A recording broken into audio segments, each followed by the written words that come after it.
England और भारत के बीच 5 मैचों की टेस्ट सीरीज 2-2 से ड्रॉ पर समाप्त हुई। इस सीरीज के बाद मोहम्मद सिराज की उनके प्रदर्शन और वर्षों से अपने वर्कलोड मैनेजमेंट के लिए सभी क्रिकेट जगत ने तारीफ की।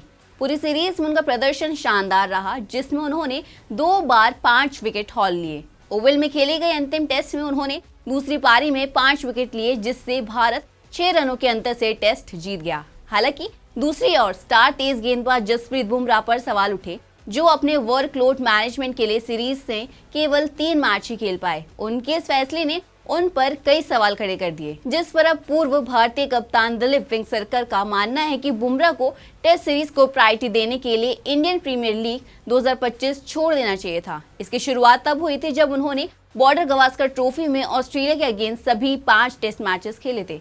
सिडनी में सीरीज के आखिरी टेस्ट में उन्होंने पीठ में इंजरी हो गई, जिसके कारण उन्होंने लगभग 3 महीने तक कॉम्पिटिटिव क्रिकेट नहीं खेला था, जिसमें चैंपियंस ट्रॉफी 2025 भी शामिल है। उन्होंने रॉयल चैलेंजर्स बेंगलुरु आरसीबी के अगेंस्ट आईपीएल में वापसी की थी। एंडरसन तेंदुलकर ट्रॉफी शुरू होने से पहले ही ये घोषणा कर दी गई थी कि बुमराह केवल 3 टेस्ट मैच ही खेलेंगे। इस पर पूर्व कप्तान वेंगसरकर ने कहा, भारत बनाम इंग्लैंड टेस्ट सीरीज के महत्व और उनकी कमजोर पीठ को देखते हुए बीसीसीआई चयनकर्ताओं और भारतीय टीम प्रबंधन को बुमराह को आईपीएल 2025 से बाहर रहने के लिए कहना चाहिए था। ये बहुत जरूरी था कि इस प्रतिष्ठित सीरीज के लिए हमारे पास पूरी तरह से फिट और तरोताजा बुमराह हो। अगर मैं भारत का मुख्य चयनकर्ता होता तो मैं मुकेश अंबानी और बुमराह को समझाता कि बुमराह के लिए इंग्लैंड सीरीज के लिए आईपीएल से बाहर रहना या आईपीएल में कम मैचेस खेलना जरूरी है। मुझे यकीन है कि वे ऐसा करने के लिए मान जाते।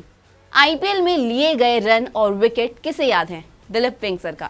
इसके अलावा उन्होंने कहा कि बुमराह को टेस्ट क्रिकेट को ज्यादा महत्व देना चाहिए था, क्योंकि उन्होंने हेडिंग्ले और लॉर्ड्स में 2 बार 5 विकेट हॉल लिए थे। दिलीप वेंगसरकर अपने स्टेटमेंट में कहते हैं, आईपीएल में लिए गए रन और विकेट किसे याद हैं? हालांकि लोगों को इस सीरीज में मोहम्मद सिराज का जबरदस्त प्रदर्शन, शुभमन गिल, केएल राहुल, यशस्वी जायसवाल, ऋषभ पंत की शानदार बल्लेबाजी और वॉशिंगटन सुंदर का शानदार ऑलराउंड प्रदर्शन याद रहेगा। इसके अलावा वो कहते हैं, ये एक यादगार सीरीज थी और काश बुमराह लगभग सभी टेस्ट मैचों के लिए उपलब्ध होते। अगर ऐसा होता तो हम सीरीज जीत सकते थे। आप बुमराह को कभी कभी मैच ना खेलने के लिए दोषी नहीं ठहरा सकते।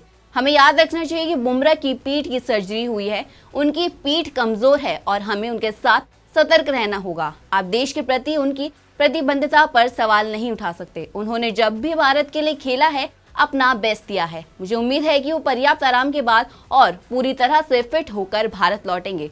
दिलीप वेंगसरकर की इन स्टेटमेंट्स पर आपकी क्या राय है? हमें कमेंट सेक्शन में जरूर बताएं। और अगर आपको वीडियो अच्छी लगी तो वीडियो को लाइक, कमेंट और चैनल को सब्सक्राइब करना ना भूलें। और ऐसे वीडियोस को देखने के लिए देखते रहिए क्रिकेट केसरी।